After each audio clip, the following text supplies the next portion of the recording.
11h03, estamos de volta ao vivo aqui na BMC News. Muito obrigada pela sua audiência. Continuamos aqui até o meio-dia ao vivo. Vai mandando as suas perguntas aqui pra gente. Que agora eu quero chamar o nosso próximo convidado, Elson Yasuda, estrategista da Safari Capital. Elson, muito obrigada pela sua participação, a sua estreia aqui conosco na BMC News. É uma honra tê-lo aqui conosco. Um bom dia. Eu que agradeço. Obrigado pelo convite.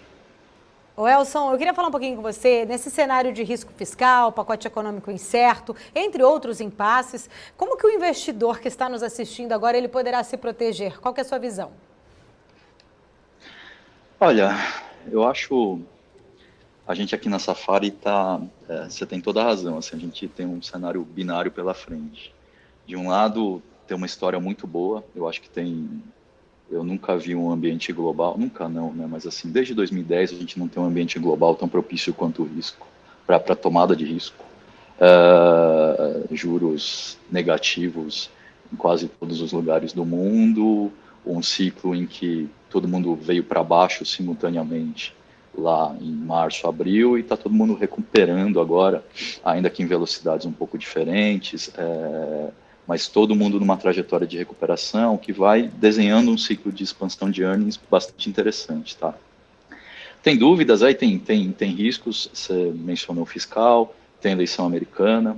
A eleição americana pode ser um risco positivo, se a eleição americana, o resultado dela for mais expansão de gastos hoje, acho que ajuda muito para o cenário de crescimento para Estados Unidos e para o mundo em 21, entrando em 22, num ambiente de muita liquidez. Então, quando eu olho para isso, me parece ser uma história muito favorável.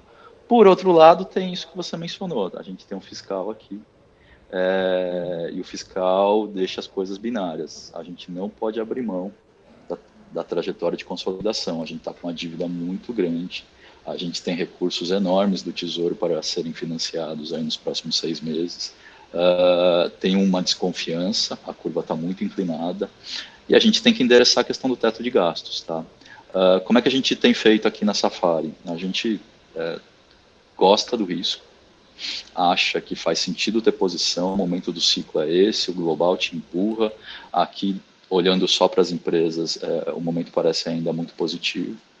Se a gente passar bem pela questão do fiscal e o bom senso prevalecer, e eu acho que prevalece, a gente tem uma história muito interessante aí, um upside para capturar ainda muito grande no mercado de ações. Só que a gente tem que ter o hedge da irracionalidade, né? Às vezes os players políticos tomam decisões erradas.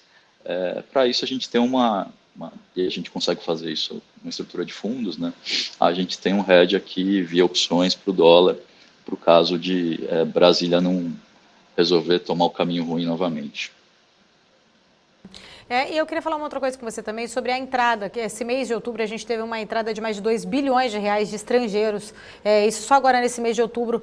A gente se acha que nós podemos considerar isso, que nós temos uma visão, queria saber de vocês, se vocês têm uma visão mais otimista para a Bolsa, ou se ainda é muito cedo para dizer, visto que o saldo anual ainda é negativo. A gente sabe que foram aí cerca de 85 bilhões de reais retirados do Brasil, apesar desse saldo vir positivo em outubro. No ano o saldo ainda é negativo, mas como que é a sua visão em geral sobre isso? Acho que tem duas coisas impactando aqui, né? Uma é o fato de você ter baixado a temperatura na discussão do fiscal, acho que ajuda bastante. Não tem uma definição, isso tudo ficou comprimido lá para o período pós-eleição.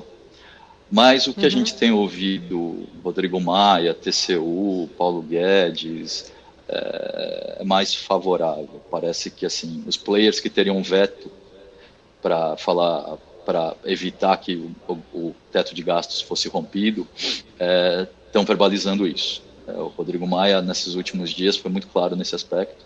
Acho que isso ajuda o local e ajuda o fluxo do estrangeiro.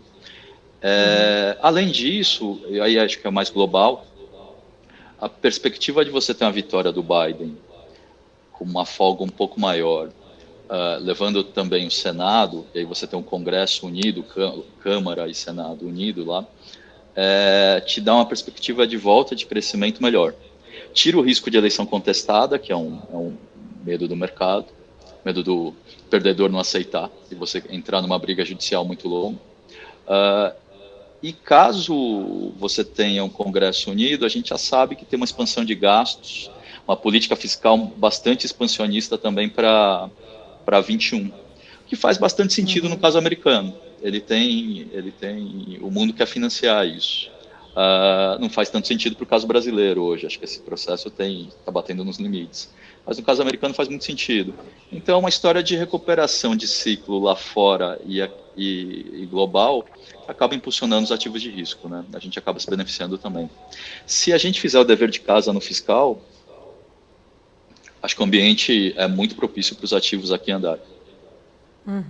Eu queria saber, na sua opinião, quais as companhias que vocês mantêm aí uma visão mais otimista com a retomada da economia brasileira? Olha, a gente pensa nisso, acho que a retomada vai ser heterogênea, tem que lembrar que o auxílio vai sair, ou vai diminuir, né, significativamente, então tem um pedaço do auxílio que deixa de impulsionar a economia. Por outro lado, você vai ter, se você toma as decisões corretas, essa inclinação de curva e esse estresse financeiro que você tem hoje no mercado de renda fixa, que está esparramando para o mercado de ações, impactando nas empresas, deixa de acontecer. Então, além disso, eu acho que tem alguns setores que foram muito prejudicados, talvez, por causa da pandemia e que ainda não voltaram à normalidade.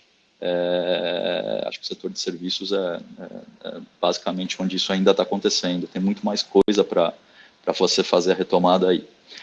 Então, quando a gente olha para isso, olha para a carteira, a gente tem muita coisa doméstica, evidente. A gente gosta dos bancos digitais, numa história mais de longo prazo, juros mais baixos, e claro, isso tudo está ancorado com a racionalidade prevalecendo lá em Brasília. Mas a gente taticamente gosta dos bancos mais tradicionais. Acho que a volta do ciclo impacta muito para a qualidade da carteira de crédito que eles estão carregando. O mercado não está precificando isso bem. Então tem uma volta que, ainda que a gente tenha muita dúvida para o longo prazo, agora nessa volta acho que faz algum sentido. A gente gosta das histórias de varejo. A gente tem posição em Renner, nos players. Acho que a gente tem que ir nos players que tem operacionalmente são premium, a gente sabe, a Renner acho que é um bom exemplo. A gente gosta do online também, é uma história mais de longo prazo. É verdade que, taticamente, a gente reduziu um pouquinho, porque essa história andou muito aqui e lá fora. E aí, talvez, se você tiver uma recuperação cíclica mais forte, esses cases mais de crescimento fiquem um pouco para trás. Mas a gente ainda é uma das nossas maiores posições, e se isso acontecer, a gente vai aumentar. Porque é uma história de longo prazo fantástica, uma mudança de hábitos, muito mais fluxo naquilo, todas as empresas estão com muito mais fluxo, muito mais recorrência, isso gera oportunidades de negócio como o Pix, por exemplo, as financeiras, para elas gigantescas, a gente acha que você tem que capturar, é tudo mais a longo prazo, juros baixos ajudam muito também. E a gente gosta de alguns cases que tem uma alavancagem com a volta e eventualmente com vacina que podem fazer sentido. Acho que um exemplo disso é a CVC. Tá? Por último, tem um case muito mais micro, mas acho que de mais longo prazo. Tem muito a ver com se você faz a volta da economia, você vai destampando um monte de valores. Nesse caso, é um valor de mais de consolidação, crescimento, que é a Natura. A gente é uma posição antiga nossa. Eu acho que a volta da economia vai destacando os valores que essa empresa tem. Elson, a gente continua aqui com você, tem outras perguntas, mas eu queria trazer a Débora agora para dar uma atualizada, são 11 horas e 12 minutos, trazendo as altas e baixas para a gente nesse momento. Fala, Débora. Vamos lá, olha só. O Vespa continua caindo, tá, Paula? Cai agora 0,36% aos 101.549 pontos. Olhando aqui as altas e baixas, a gente tem Santander, que está aqui liderando as altas aqui do Ibovespa por essa manhã, desde o iníciozinho da manhã está em alta, 2,67%. Bradesco em seguida sobe 1,41%, a gente tem Raia Drogasil subindo 1,37%, Embraer em seguida 1,32%. Inclusive, do Santander, o Bradesco BBI reportou aí que espera que o banco apresente o melhor resultado aí do setor no terceiro trimestre, né? Eles acreditam, o Bradesco BBI acredita que Santander vai ter um lucro de 3,64 bilhões, alta de 70% no segundo tri. No terceiro trimestre em relação ao segundo trimestre, tá? Então, pelo menos o papel agora está subindo bastante. Entre as baixas, a gente tem Localiza, que cai 1,88%, a gente também tem Intermédica, que cai 1,78%, JBS cai 1,68%. Paula. Tá ótimo, Débora, obrigada. Eu quero trazer o Marco Saravalli para a nossa conversa aqui com o Elson, que o Marco também tem as perguntas aqui para ele. Fica à vontade, Marco. Bom dia, Elson. Prazer enorme falar com você. Faz muito tempo, né, que a gente não conversa, acho que pessoalmente, todo mundo, né, no Brasil e no mundo. Mas é um prazer fazer esse contato aí digital, né. Elson, eu queria aproveitar aqui, eu tenho duas perguntas, mas uma pergunta, a primeira é aquele famoso momento bola de cristal, né.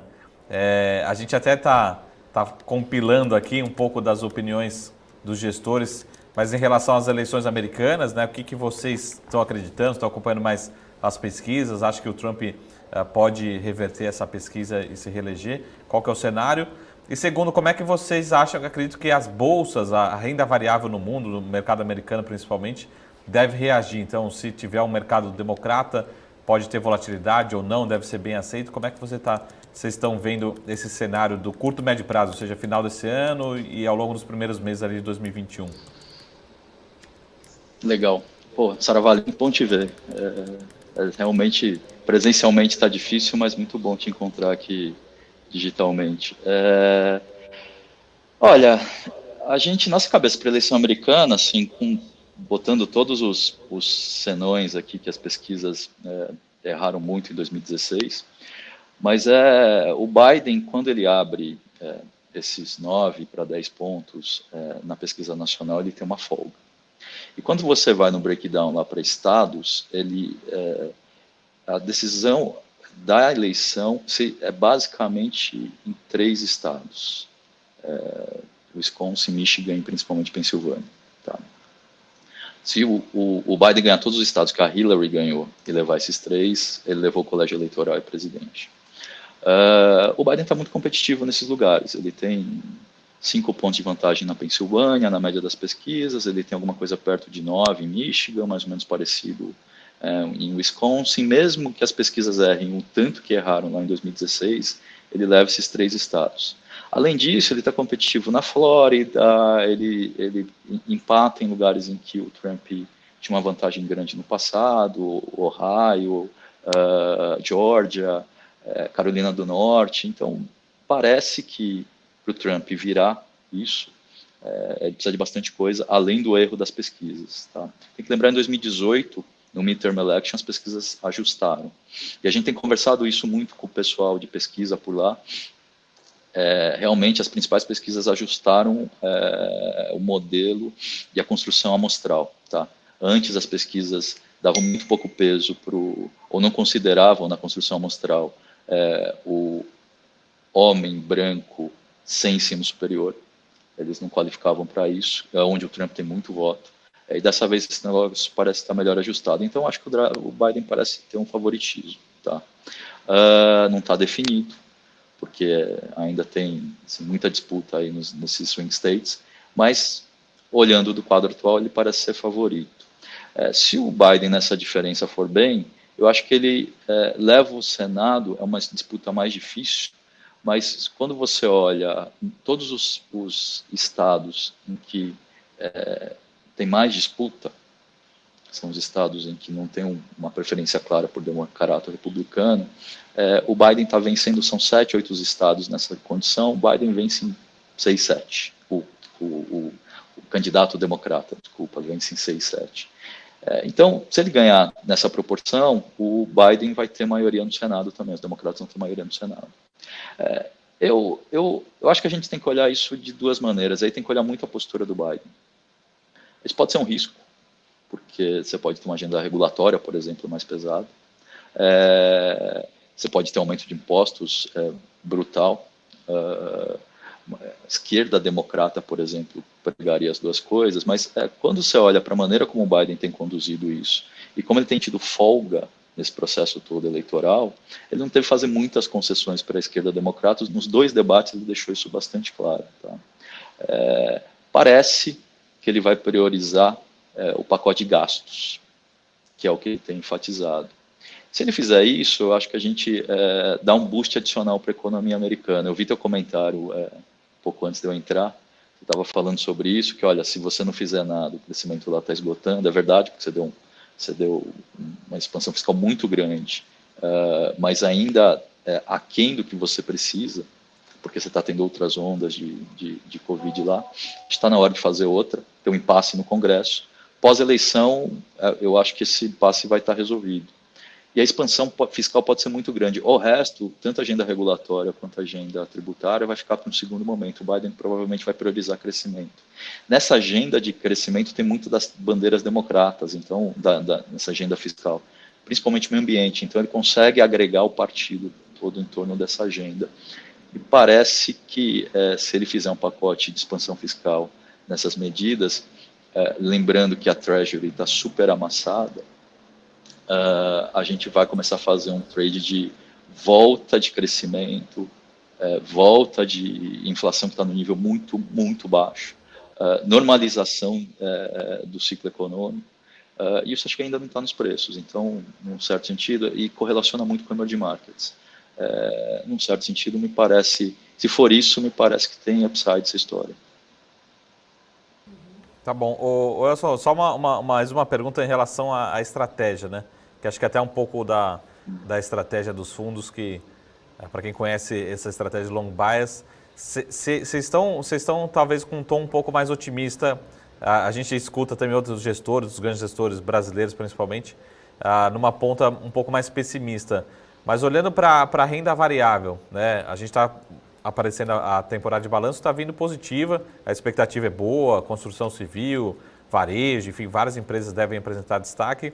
Você acha que é a hora agora do investidor aumentar a posição em renda variável, olhando para 2021, no sentido de alocação mesmo, e até mesmo olhando para o fundo, vocês estão fazendo esse movimento de voltar a aumentar a posição, ou seja, direcional, ficar comprado? Como é que tem sido a visão e a alocação no fundo em relação principalmente à renda variável? Olha, a gente no fundo, eu estava falando no início aqui, a gente tem um instrumento, a gente consegue fazer hedges via derivativos, que ajudam muito para proteger o cenário de cauda.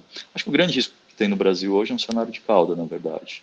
Ele é o mais provável, acho que não, mas o custo econômico e a deterioração de mercado você pode ter se esse cenário prevalecer é grande, que é o cenário de você abrir mão do fiscal, tá?